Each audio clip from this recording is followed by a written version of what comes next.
आप सबों को सलाम। मैं आप लोगों के लिए मनन के लिए परमेश्वर के वचन से, बाइबल से एक विषय रखना चाहता हूँ, जिसका शीर्षक है दो वृक्ष, अर्थात दो पेड़। हम जानते हैं कि परमेश्वर ने सारी सृष्टि की रचना की और उसने मनुष्यों को भी अपने स्वरूप में बनाया। परमेश्वर ने जब आदम को बनाया, आदम को उसने अदन की वाटिका में रखा।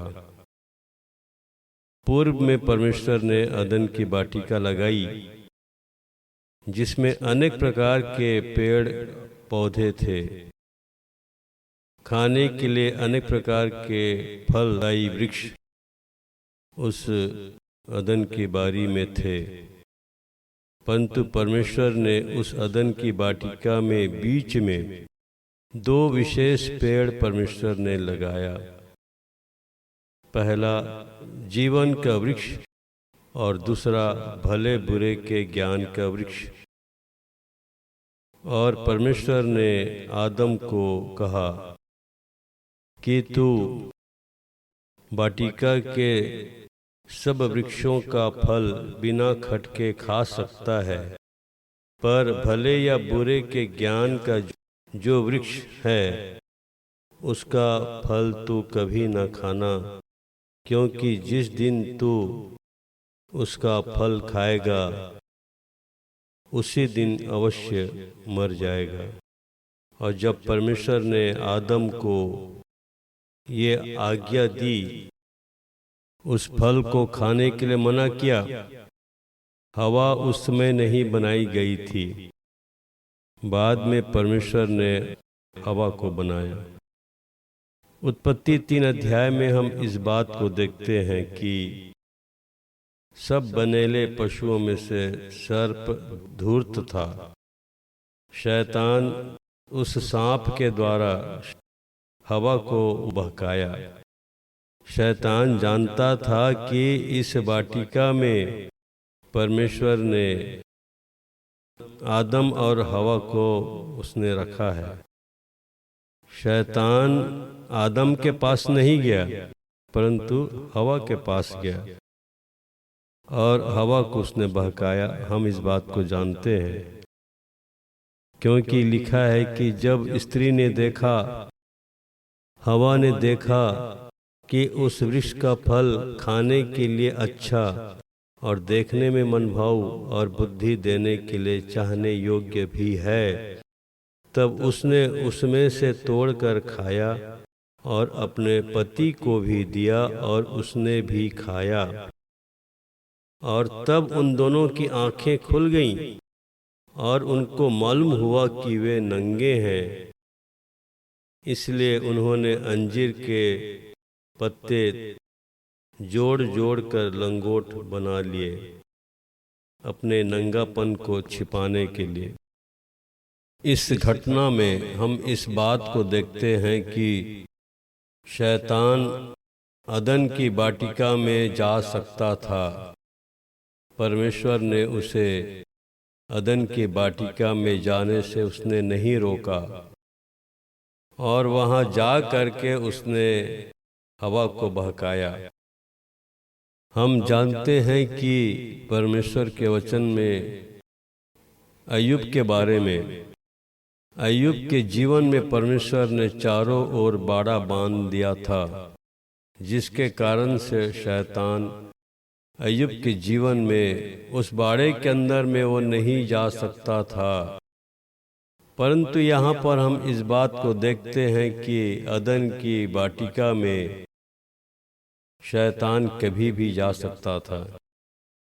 शैतान को मालूम था कि परमेश्वर ने इस वाटिका में आदम और हवा को रखा है, और वो जानता था कि परमेश्वर ने आदम को कौन सी आज्ञा दी थी, किस बात का आदेश उसने दिया था। इस बात को शैतान जानता था और उसने जा कर के हवा को उसने बहका दिया। फिर परमेश्वर ने आदम हवा को अदन की बारी से निकाल दिया और जीवन के वृक्ष की रक्षा करने के लिए परमेश्वर ने करूबों को और चारों ओर घूमने वाली ज्वालामय तलवार को नियुक्त कर दिया। उस जीवन के वृक्ष को परमेश्वर ने सुरक्षित कर दिया। और हम इस बात को जानते हैं, प्रकाशित वाक्य में, प्रकाशित वाक्य 2 अध्याय के 7 पद में लिखा है, जिसके कान हो वह सुन ले कि आत्मा कलीसियाओं से क्या कहता है। जो जय पाए मैं उसे उस जीवन के पेड़ में से जो परमेश्वर के स्वर्गलोक में है फल खाने को दूंगा। अर्थात अब वो जीवन का वृक्ष स्वर्गलोक में है। प्रकाशित वाक्य 22 अध्याय के अनुसार हम देखते हैं कि उस जीवन के वृक्ष में 12 प्रकार के फल लगते हैं। 12 महीना उसमें फल लगते हैं। भले बुरे के ज्ञान का जो वृक्ष था वो फल, उसका फल बहुत ही सुंदर था, मनभाव था और बहुत ही ज़्यादा आकर्षक था।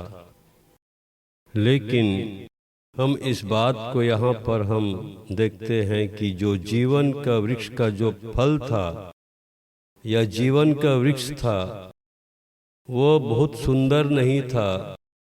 उसका फल बहुत सुंदर नहीं था, चाहने योग्य नहीं था, आकर्षक नहीं था। इसलिए हवा उस जीवन के वृक्ष के पास भी नहीं जाती थी, क्योंकि भले बुरे के ज्ञान का जो पेड़ था उसका फल जो था बहुत ही सुंदर और आकर्षक था। हम इस बात को हम देखते हैं कि आज भी शैतान हमारे जीवन में कैसे काम करता है। आज भी 2 प्रकार के पेड़ हमारे सामने में हैं, अर्थात 2 रास्ते हमारे पास हैं, 2 मार्ग है। एक मार्ग जो जीवन को पहुंचाता है और दूसरा मार्ग जो विनाश को या नरक को पहुंचाता है। आज इस संसार में बहुत सारी लुभावनी बातें हैं, सांसारिक अभिलाषाएं हैं।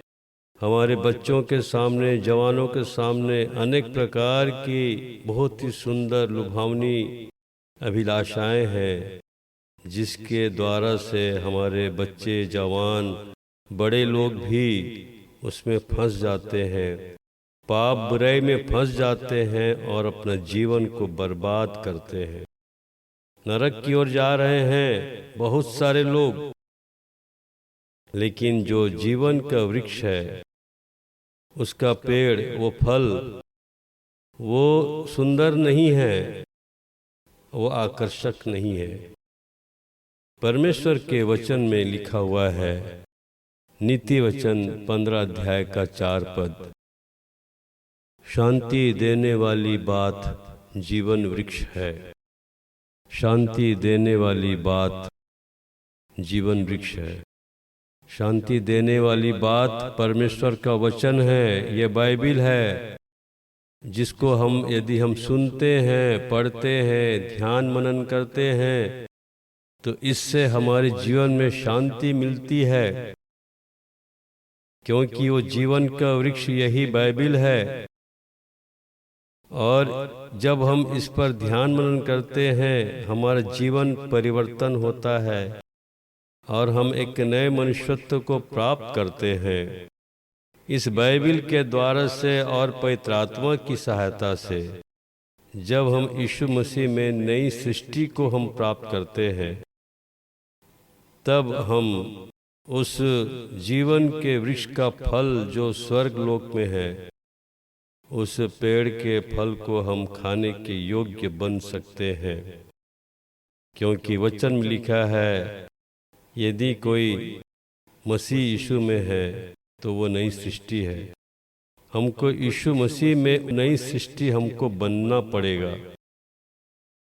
परमेश्वर का वचन हमें नई सृष्टि बनाता है। परमेश्वर का वचन हमें एक नई सृष्टि बनाता है और हम अपने जीवन को जब हम धीरे धीरे धीरे अपने जीवन को हम ठीक करते हैं, हमारे जीवन में सुधार होता है, पाप बुराई अधर्म हमारे जीवन से दूर होते जाता है, हम स्वयं अपने आप में यीशु मसीह में नई सृष्टि बनते हैं, तभी हम उस जीवन के वृक्ष के पेड़ के फल को जो स्वर्ग लोक में है, उस पेड़ के फल को हम खाने के योग्य बन सकते हैं। प्रकाशित वाक्य उसके 22 अध्याय में लिखा हुआ है कि उस जीवन के वृक्ष में 12 प्रकार के फल लगते हैं और हर महीने अर्थात पूरे 12 महीने उसमें फल लगते हैं। और जब हम अपने जीवन को इस वचन के अनुसार से हम चलाते हैं, जब हमारा जीवन परमेश्वर को ग्रहण योग्य होता है, तो इस जीवन के बाद अर्थात मृत्यु के बाद जब हमारा पुनरुत्थान होगा या जब यीशु मसीह के आने से जब हम उठा लिए जाएंगे, तो अवश्य हम उस जीवन के वृक्ष के फल को खाने के योग्य हम बन सकते हैं।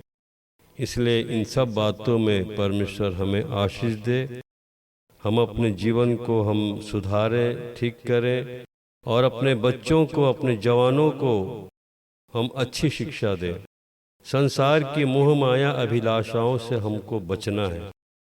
भले बुरे का ज्ञान इस संसार में भरा हुआ है, लेकिन अनंत जीवन की बातें केवल परमेश्वर के वचन में है, परमेश्वर के वचन में है।